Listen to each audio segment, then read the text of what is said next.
Bonjour tout le monde, on va faire aujourd'hui les figures décomposables. Alors, vous avez cette figure-là et on vous demande de trouver l'aire totale de cette figure. Comment faire? Alors, regardons la vidéo. On doit séparer cette figure-là en deux figures.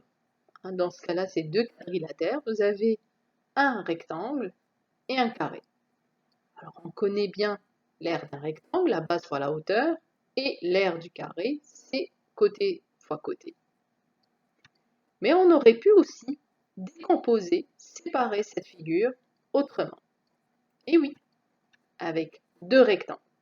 Vous avez le premier ici, le deuxième là. En trouvant leur aire, on doit juste les additionner et ensuite, on peut trouver l'aire totale de cette figure. Regardons maintenant les mesures de cette figure-là.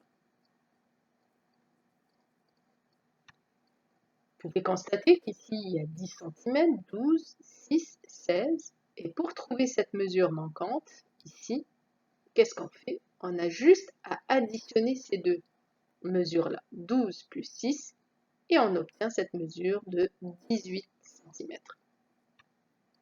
Donc en séparant cette figure-là en deux rectangles, ici c'est la base fois la hauteur, vous avez 10 fois 12, 10 fois 12 pour trouver l'aire du rectangle, et pour trouver l'aire du deuxième rectangle, on va faire la base fois la hauteur, ou la longueur fois la largeur, vous avez 16 fois 6. On additionne les deux aires et on obtient l'aire totale.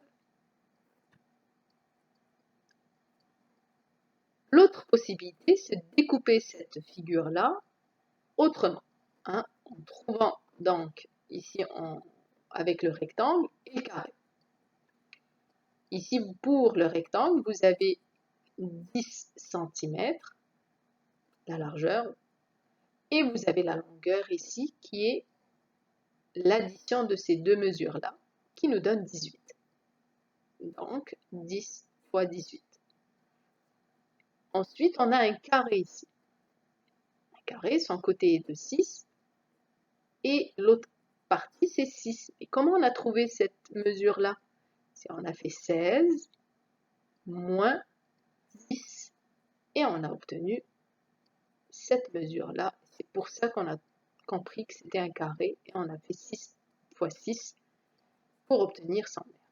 Donc, en additionnant les deux aires, on trouve l'aire totale de cette figure décomposable.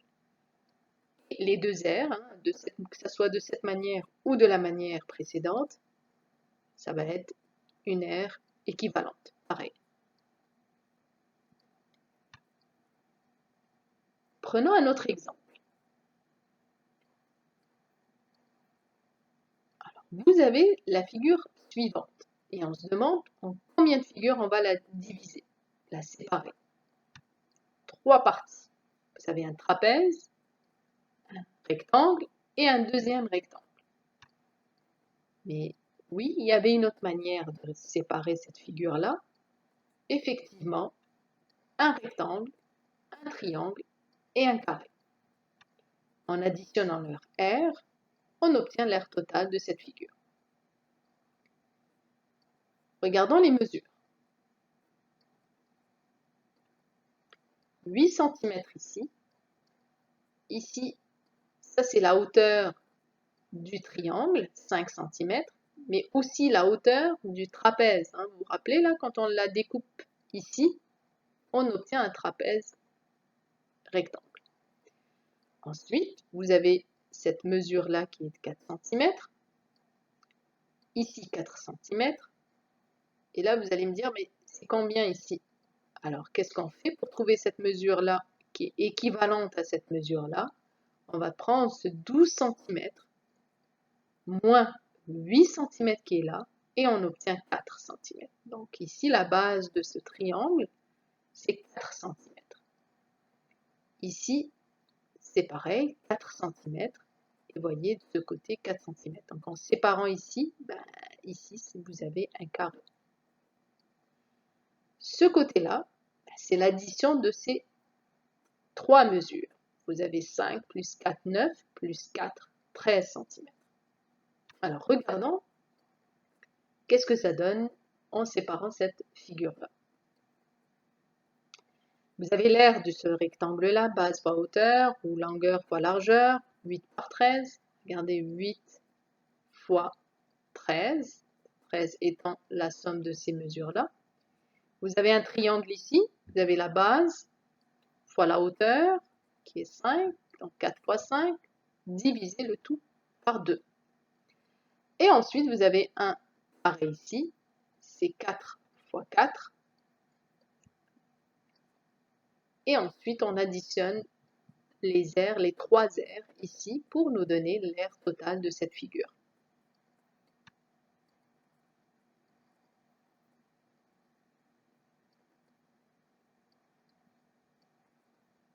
Tout à l'heure aussi, on l'a décomposé en 3 figures. Vous savez, le trapèze, c'est la grande base qui est là, plus la petite base, le tout, entre parenthèses, donc la somme fois la hauteur. La hauteur, vous voyez ici, c'est 5 cm.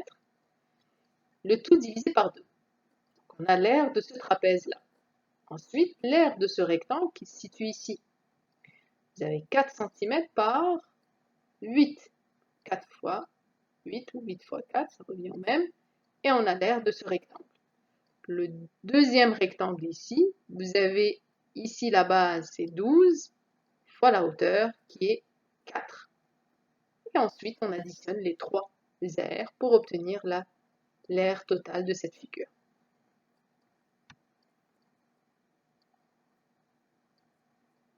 Prenons un troisième exemple. Alors, on va séparer cette figure-là en 3 parties. Vous avez ici un parallélogramme, un rectangle et un deuxième parallélogramme.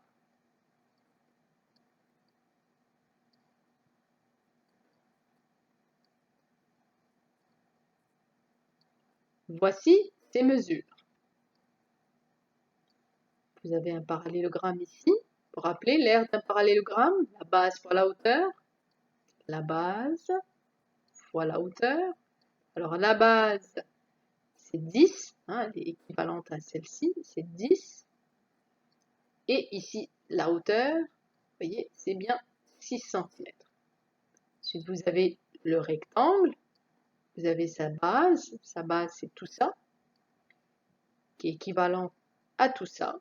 Et si je monte ici pour avoir cette mesure, c'est 10 plus 5. 10 plus 5, ça me donne 15 cm. Donc j'ai la longueur ici, elle est de 15 cm. La largeur est de 6 ici.